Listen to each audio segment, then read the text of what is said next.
What's up, everyone? Welcome to the video. Today we're going to take a look at how to get a 2022 Chevy Silverado unlocked, opened, and started if the key fob dies. So like I said, I'm going to be demonstrating on a Silverado in this video, but it'll also be the same on the GMC Sierra. And this is only going to apply to trucks that have a push button start ignition. So in this scenario, the vehicle's locked and our key fob's dead. I've taken the battery out of this key fob to demonstrate.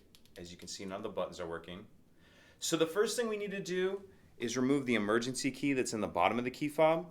That's done by pressing this button on the side that my thumb's on, and the emergency key will pull out like that. Now I'm going to use the emergency key to unlock the driver's door.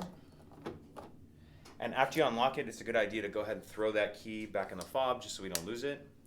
Now, as soon as we open the door, the alarm's going to start going off. How we're going to stop the alarm from going off is we need to start the vehicle. How we're going to start the vehicle with the dead key fob is we're going to place the key fob in the cup holder, in between the cup holders.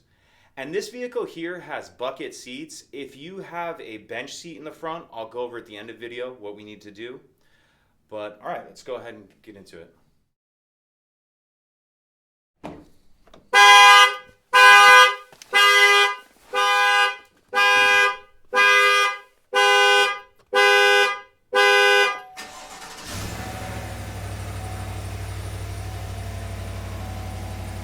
And now you'll be ready to drive as normal.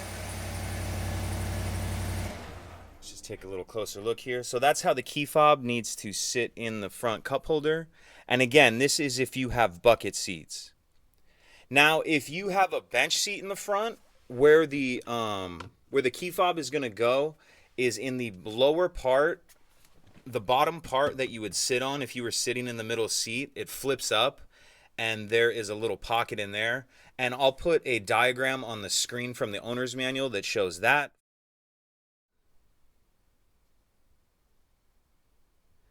So that's it. And then you'll just need to replace the battery in your key fob as soon as you can. If you have any questions, please let me know. If you could take a second to like and subscribe, it helps us out, and I'd appreciate it. Thank you.